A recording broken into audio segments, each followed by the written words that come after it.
Buenas tardes, mi nombre es Miguel Ángel Gorosabel Quiroz, estudiante del primer nivel de la carrera de Psicología en línea de la Universidad Técnica de Manabí.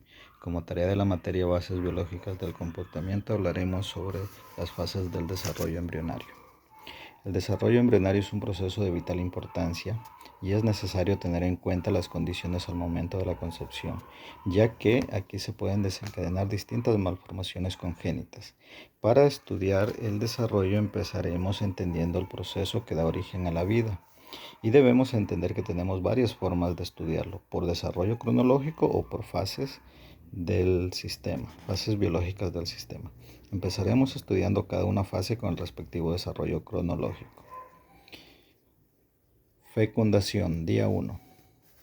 La fecundación es la unión del gameto femenino óvulo con el gameto masculino espermatozoide, que se fusionan y dan origen a un nuevo huevo o cigoto. Este día se determina el ADN del nuevo ser y las características como el sexo, el color de sus ojos, color de su piel, del cabello, etc. Uno de los cromosomas de cada par procede del gameto femenino y otro del gameto masculino, cada uno con 23 cromosomas. Al fusionarse dan como resultado una célula diploide con 43 cromosomas. Segmentación, día 2 o 3 después de la fecundación. El huevo cigoto formado el día anterior entra en una etapa de división conocida como mitosis. En su primera fase llamada bicelular, este huevo se divide en dos células idénticas conformadas por blastómeros, que son las células que se originan de la primera división del óvulo. Conservan la misma totipotencia y la misma carga genética del cigoto. En este punto continúan con la división celular de forma asíncrona. Una de las blastómeras inicia la primera división celular y termina primero que la otra. Aquí estamos en una fase tricelular. Luego la blastómera se divide y pasa a una etapa de 4 células. De esta división resultan 8 células. Todas mantienen la misma totipotencia que el huevo cigoto original. Al llegar a la división de 8 células, se produce una restricción. ¿Sí? Se reduce la potencia de las blastómeras y para las siguientes divisiones las células serán pluripotentes. Es decir, que tendrán la capacidad de formar diversos tipos de tejidos, pero no al sujeto propiamente dicho. Morulación, día 3 o 4 después de la fecundación. Debe su nombre a la forma de una pequeña mora. Es consecuencia del proceso de segmentación. Es una estructura que consta de entre 16 a 32 células. Está envuelta por dos membranas, la más externa, la corona radiada, y la más interna, pelúcida. Esta etapa se inicia la compactación a través de las moléculas de caderina E, permitiendo agruparse a las células de una forma más estrecha y compacta y manteniendo el contacto con las células más internas del embrión. En esta etapa la mórula abandona la trompa de falopio e inicia su recorrido hacia el útero. Blastulación.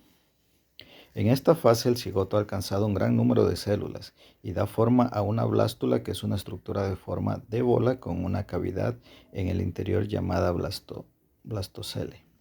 En esta etapa la zona pelúcida se convierte permeable a líquidos y electrolitos que la atraviesan y separan las blastómeras, que tienen uniones intercelulares más laxas, originando la cavidad del blastocisto.